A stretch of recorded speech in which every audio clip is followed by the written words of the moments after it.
Hello friends, welcome back to my channel. நீங்க பார்த்துட்டு இருக்கிறது அன்லக்கி கேர்ள் சீரியல் ரிவ்யூ. டிராமாக்குள்ள போறதுக்கு முன்னாடி மறக்காம இந்த வீடியோக்கு ஒரு லைக்க போட்டுருங்க. இந்த வீடியோ லாஸ்ட் வரைக்கும் பாருங்க.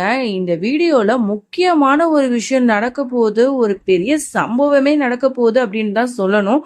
அது என்ன அப்படிங்கறத வீடியோக்குள்ள பார்த்து தெரிஞ்சுக்கோங்க. சரி, வாங்க டிராமாக்குள்ள போகலாம்.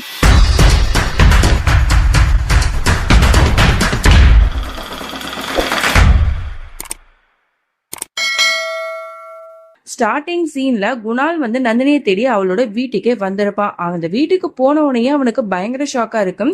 அந்த இருக்கிற பொருள் எல்லாமே வந்து அப்படியே விழுந்து கிடக்கு. வீடே அலங்கோலமா இருக்கு. நிறைய பிளட் எல்லாம் இருக்கு. ரத்தத்தால வந்து எழுதியும் இருக்கு செவத்துல. இதெல்லாம் பார்த்துட்டு என்னடா நடக்குது இங்க, அவளுக்கு என்ன ஆச்சு, அவ இங்க தானே வந்தா அப்படின்னு யோசிச்சுட்டு நந்தினி நந்தினி எங்க இருக்கு அப்படின்னு சொல்லிட்டு இவன் கத்திட்டு இருக்கான்.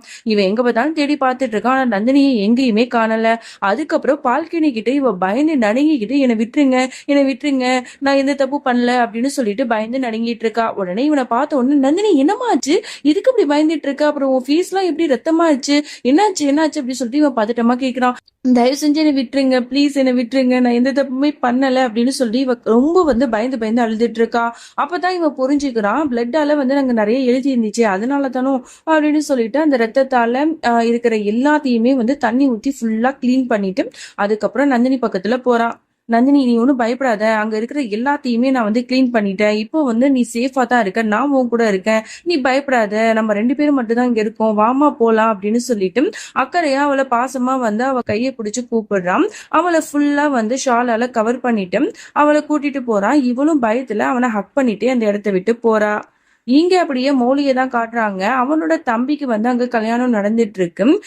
கரெக்டா வந்து அப்ப யோசிக்கிறா, குணால் எங்க போனான்னு தெரியலையே, அவனுக்கு கால் பண்ணி பார்ப்போம் அப்படின்னு சொல்லிட்டு இவ கால் பண்ணிக்கிட்டே இருக்கான். ஆனா அவன் எடுக்கவே இல்லை. ஏன்னா இவன் தான் நந்தினி கூட இருக்கான் இல்லையா, அதனால வந்து இவன் அட்டன் பண்ணல. உடனே அம்மாக்காரங்க திட்டுறாங்க, என்னடி பண்ணிட்டு இருக்கேன், அங்க உன்னோட தம்பிக்கு கல்யாணம் நடக்குது, நீ இங்க வந்து போன் பேசிட்டு இருக்கியா அப்படின்னு திட்டுறாங்க. இல்லம்மா, குணால் காணும் அப்படின்னு சொன்ன உடனே அவெல்லாம் வருவாரு, நீ வா ஃபர்ஸ்ட் அப்படின்னு சொல்லிட்டு அழைச்சிட்டு போயிடுறாங்க. அதோட இவ வந்து அந்த கல்யாணத்துல பார்க்கும்போது அவளோட கல்யாணம் வந்து ஞாபகம் வருது. அதாவது குணாலும் மௌலி 2 பேரும் கல்யாணம் பண்ணிருப்பாங்க இல்லையா, அந்த மெமரிஸ் எல்லாம் நினைச்சு பார்த்துட்டு அப்படியே கண் கலங்கி பார்த்துட்டு இருக்கா. அப்படியே இங்க குணால தான் காட்டுறாங்க. இவளோட உடம்பு ஃபுல்லா ஃபேஸ் ஃபுல்லாவே வந்து பிளட்டா இருக்கும் இல்லையா, அதனால அவன் ஷவருக்கு கூட்டு போயிட்டு ஃபுல்லா அவளை குளிக்க வச்சு அவளுக்கு ட்ரெஸ் மாத்திட்டு அவளோட தலையெல்லாம் துவட்டி விட்டுட்டு இருக்கான். அதுக்கப்புறம் அவனுக்கே ஒரு மாதிரியா ஃபீல் ஆகுது. இதுக்கப்புறம் இந்த இடத்துல நின்னா கண்டிப்பா ஏதாவது ஒரு சம்பவம் ஆயிடும் அப்படிங்கறத உணர்றான் போல. சரின்னு சொல்லிட்டு அவன் அந்த இடத்த விட்டு விலகிறதுக்கு பாக்குறான். உடனே நந்தினி அவனோட கையை பிடிச்சிட்டு, குணால் இங்க கொஞ்சம் நிறைய கூட இருங்கள அப்படிங்கிற மாதிரி சொல்றான். அவனாலையும் வந்து அதுக்கப்புறம் அதை தடுக்க முடியல. சரின்னு சொல்லிட்டு அவன் பக்கத்துல உட்கார்றான். அவ கண் கலங்கி அழுதுட்டு இருக்கா. உடனே இவன் கேரிங்க அவளோட கன்னத்துல இருக்கிற அந்த கண்ணீர் துளிகளை அவனோட கைகளால துடைக்கிறான். உடனே இவன் அவனோட நெஞ்சில சாஞ்சு அப்படியே ஹக் பண்ண ஆரம்பிக்கிறான். அப்புறம் என்ன, அவங்க 2 பேருக்குள்ள நெருப்பு பத்திக்குச்சு அப்படிங்கிற மாதிரி தான் சொல்லணும். அந்த இடத்துல ஒரு பங்கமான ஒரு சம்பவம் நடந்துட்டு இருக்கு. அட ஆமாங்க, நீங்க நினைக்கிறது கரெக்டு தான். இந்த மாதிரி நேரத்துல என்ன நடக்கும் அப்படின்னா, அவங்க 2 பேரும் ரொம்ப ரொம்ப வந்து ஒரு மாதிரியான ஃபீலிங்கா ஆயிடுறாங்க. 2 பேரும் ஒன்னா இருக்கிற அந்த நேரத்துல அவளை கட்டில சாச்சு அவங்க 2 பேரும் அந்த இடத்துல ஒண்ணு மண்ணா இருந்துடுறாங்க. பக்கத்துல இருக்கிற குங்குமத்தையும் தள்ளி விட்டுடுறாங்க. அவளோட நெத்திக்கிட்ட அந்த குங்குமமும் பட்டுடுது. இந்த சீனை பார்த்ததுக்கு அப்புறமும் நீங்க எல்லாருமே வந்து குணால் அப்புறம் நந்தினிக்கு சப்போர்ட் பண்றீங்களா அப்படிங்கிற மாதிரி சொல்லுங்க. ஒரு சில பேர் சொல்றீங்க நந்தினி பாவம் குணால் பாவம், அவங்க 2 பேரோட அன்பு ரொம்பவே புனிதமானது, இது ஜஸ்ட் ஒரு ஸ்டோரி தானே அப்படிங்கிற மாதிரிலாம் சொல்றீங்க. நீங்க சொல்ற மாதிரியே இருக்கட்டும், இது ஒரு ஜஸ்ட் ஸ்டோரியா இருக்கட்டும். இவங்க 2 பேரும் பண்றது புனிதமான காதல் அப்படின்னா ஜஸ்ட் பாத்துக்கிறது பேசிக்கிறதோட நிறுத்திக்கலாமே. இந்த அளவுக்கு ஹஸ்பண்ட் அண்ட் ஒய்ஃப் அளவுக்கு இவங்க 2 பேரும் செக்ஷுவலா ஒன்னா இருக்கிறது எந்த விதத்துல நியாயம்? ஒரு பக்கம் அவனோட மனைவி அவனை நினைச்சு நினைச்சு உருகிக்கிட்டு இப்போ வரைக்கும் அவனை உண்மையா வந்து காதலிச்சுட்டு இருக்கா. ஆனா இவனும் அவளோட ஃப்ரெண்டும் கொஞ்சம் கூட அவளை ரெஸ்பெக்ட் பண்ணாம இவங்க 2 பேரும் அவங்களோட சுயநலத்துக்காக ஒரு உறவை வந்து வச்சுக்கிட்டு இருக்காங்க. இது எந்த விதத்துல நியாயங்கிறது நீங்க வந்து புரிஞ்சுக்கணும். இப்போ உங்களுக்கு நல்லாவே தெரிஞ்சிருக்கும் நான் எதுக்கு நந்தினி குணாலை பத்தி அப்படிலாம் பேசினேன் அப்படின்னு சொல்லிட்டு. நான் ஒருத்தவங்களை சும்மா சாதாரணமா திட்டணுங்கிறதுலாம் எனக்கு அவசியம் இல்லை. சோ இந்த அளவுக்கு அவங்க பெரிய ஒரு துரோகம் பண்றாங்கங்கும் போது அதனால மட்டும்தான் நான் அப்படி ஒரு சொன்னேன். இந்த இடத்துல நான் இத பதிவு பண்ணணும் அப்படின்னு நினைச்சேன். ஸோ அதனால தான் வந்து இந்த சீன் வர வரைக்குமே நான் வெயிட் பண்ணேன். சரி, இங்க அப்படியே வந்து மௌலிய தான் காட்டுறாங்க. அவ வந்து இவனுக்கு கால் பண்ணிக்கிட்டே இருக்கான். ஆனா இவன் எடுக்கவே இல்ல. இங்க வந்து அந்த சம்பவமும் நடந்து முடிஞ்சிருது. இங்க நந்தினி போய் கண்ணாடியில போய் ஃபேஸ பாக்குறா. அவளோட நெத்தி கிட்ட குங்குமம் இருக்கு. அவளுக்கு ஒரு வகையில வந்து ஒரு மாதிரி ஹாப்பியா தான் இருக்கு. ஆனா இங்க வந்து குணால காட்டுறாங்க.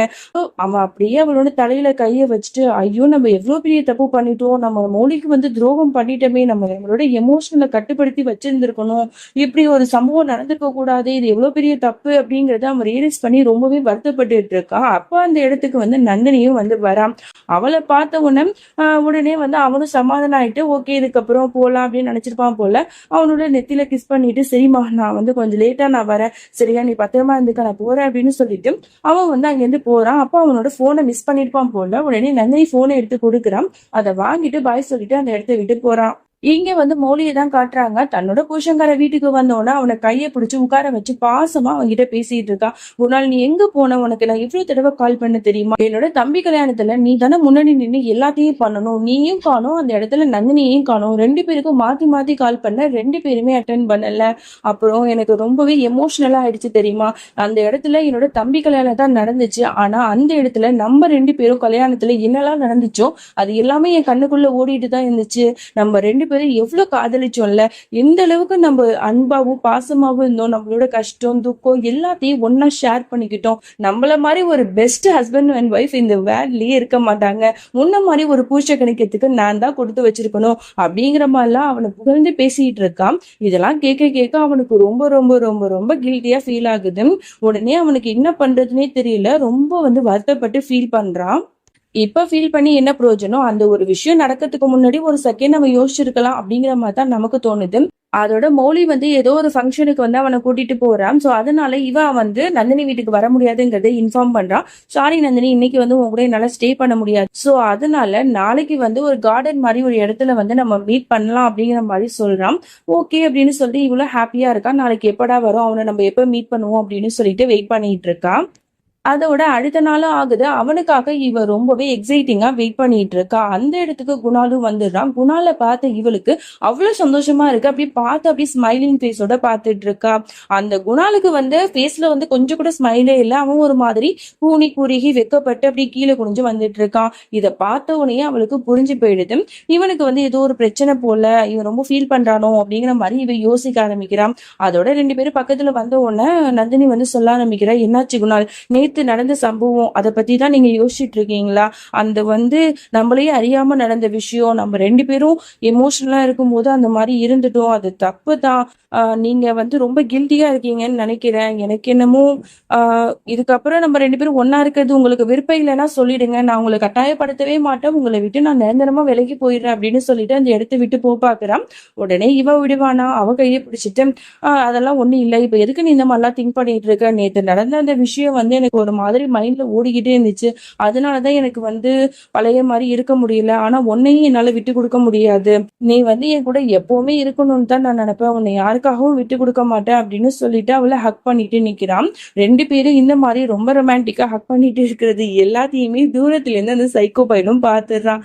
ஆடடா, இங்க என்னடா அப்படி நடக்குது, இவ்வளவு பெரிய விஷயம் நடந்திருக்குது, இப்பதானே நமக்கு இந்த மேட்ரு தெரிய வருது, தன்னோட பெஸ்ட் ஃப்ரெண்டோட ஹஸ்பண்டையே இவ ஹக் பண்ணிட்டு நிற்கிறா, இவங்க 2 பேருக்குள்ள இவ்வளவு கேவலமான ஒரு உறவு இருக்கிறது நமக்கே இப்பதானே தெரியுது. அது சரி, கதை நல்லா சும்மா சுல்லுன்னு தான் போகுது, இந்த விஷயத்த எப்படியாவது அந்த மௌலிட்ட நம்ம சொல்லணும், அவ என்னெல்லாம் சீன் போட்டா, என்னோட ஃப்ரெண்டு அப்படி இப்படின்னு, இப்ப அவளோட லைஃபுக்கே இவ ஆப்பு வச்சத நம்ம கண்டிப்பா அவள்கிட்ட சொல்லணுங்கிற மாதிரி இவன் முடிவு பண்றான். இங்க அப்படியே மௌலியை காட்டுறாங்க. அவன் நந்தினிக்கு கால் பண்ணி, இந்த மாதிரி நாளைக்கு நம்ம வீட்டுல விநாயகர் சதுர்த்தி ஃபங்க்ஷன் வந்து நடக்க போகுது, அதனால நீ இங்க இருக்கணும்னு ஆசைப்படுற, கண்டிப்பா வந்துரு அப்படிங்கிற மாதிரி சொல்லும் போது அவளும் சரின்னு சொல்றா. அதோட அந்த ஃபங்க்ஷனும் வந்துருது. அந்த ஃபங்க்ஷனுக்காக இங்க ஒரு பிள்ளையார் சிலையை இவளே வந்து வடிவமைச்சு எடுத்து வந்திருப்பா போல. சோ அதை வந்து எடுத்துட்டு ஓகே இதையே நம்ம பண்ணலாம், விநாயகர் சதுர்த்திக்கு பூஜை பண்ணலாம் அப்படின்னு சொல்லிட்டு மௌலி எடுக்கும் போதும் உடனே வந்து அம்மாக்காரங்க திட்டுறாங்க, நிறுத்திட்டு, எப்ப பார்த்தாலும் உனக்கு இதே வேலையா, லூசுத்தனமா ஏதாவது பண்ணிக்கிட்டே இருப்பியா, எப்ப பார்த்தாலும் நந்தினியும் உன்னோட லைஃப்ல திணிச்சுட்டே தான் இருப்பியா அப்படின்னு சொல்லிட்டு இவங்க கண்ணா பின்னான்னு திட்டிட்டு இருக்காங்க. நந்தினிக்கு வந்து ஒரு மாதிரி ஃபீல் ஆகுது. இதோட இந்த எபிசோட நம்ம முடிச்சுக்கலாம். இதுக்கப்புறம் என்ன நடந்துச்சு அப்படிங்கறத நம்ம நெக்ஸ்ட் பார்ட்ல பார்த்து தெரிஞ்சுக்கலாம். அப்புறம் இந்த வீடியோலயும் வந்து நிறைய பேர் வந்து கதறாதீங்க, இந்த மாதிரி வந்து நந்தினி குணால் தான் பெஸ்ட் பேர், அவங்களுக்காக தான் பாக்குறேன், அவங்க 2 பேரோட காதல் புனிதமானது பிளா பிளா பிளா அப்படின்னு சொல்லிட்டு என்ன பொறுத்த வரைக்கும் இது வந்து உச்சகட்டமான ஒரு துரோகம் தான். அப்புறம் நிறைய பேர் கேக்குறீங்க, பிடிக்கலன்னா எதுக்கு இந்த ஸ்டோரி எடுத்தீங்க அப்படின்னு சொல்லிட்டு. இந்த பாருங்க, நானும் உங்களை மாதிரி ஒரு நார்மலான பீப்புள் தான். ஹிந்தி சீரியல்னா எனக்கு ரொம்பவே பிடிக்கும். உயிரி உறவை சீரியல்ல நடிச்ச ரவி, மதுபாலா சீரியல்ல நடிச்ச மது 2 பேருமே என்னோட ஃபேவரட் ஆக்டர்ஸ். அவங்க 2 பேரும் ஒன்னா நடிக்கிறாங்க சொல்லிட்டு தான் நான் இதை ரொம்பவே ஆசையா பார்க்க ஆரம்பிச்சேன்.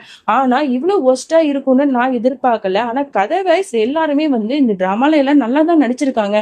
ஆனா அந்த கதை உள்ளாக்க போய் பார்க்கும்போது தான் நமக்கே ரொம்பவே வந்து வருத்தமா இருக்கு. இந்த மௌலிங்கிற கேரக்டர்ல இந்த பொண்ணு வந்து ஃபர்ஸ்ட் டைம் தான் நான் பாக்குறேன். பட் இருந்தாலும் அந்த பொண்ணோட கேரக்டர் என் மனசுல ஆழமா பதிய ஆரம்பிச்சிருச்சு. ஸோ யாரெல்லாம் வந்து மௌலியை வந்து உங்க யாருக்கெல்லாம் பிடிக்கும் அப்படின்னு சொல்லிட்டு மறக்காம வந்து எனக்கு கமெண்ட் பாக்ஸ்ல கமெண்ட் பண்ணுங்க. ஸோ பார்க்கலாம் மௌலிக்கு எவ்வளோ ஃபேன்ஸ் இருக்காங்க அப்படின்னு சொல்லிட்டு. ஏன்னா இந்த டிராமால நான் மௌலியோட பிக்கஸ்டான ஒரு ஃபேன் ஆயிட்டேன். ஸோ அது மாதிரி என்ன மாதிரி யாரெல்லாம் இருக்கீங்க அப்படின்னு சொல்லிட்டு நான் தெரிஞ்சுக்கணும்னு நினைக்கிறேன். அதுக்காக தான் இந்த கேள்வி உங்ககிட்ட நான் கேட்கிறேன். சரி ஃப்ரெண்ட்ஸ், தேங்க்ஸ் ஃபார் வாட்சிங். பாய். நெக்ஸ்ட் எபிசோட்ல என்ன நடந்துச்சுன்னு நம்ம நாளைக்கு பார்த்து தெரிஞ்சுக்கலாம். அது வரைக்கும் என்னோட காத்திருங்கள். பாய்.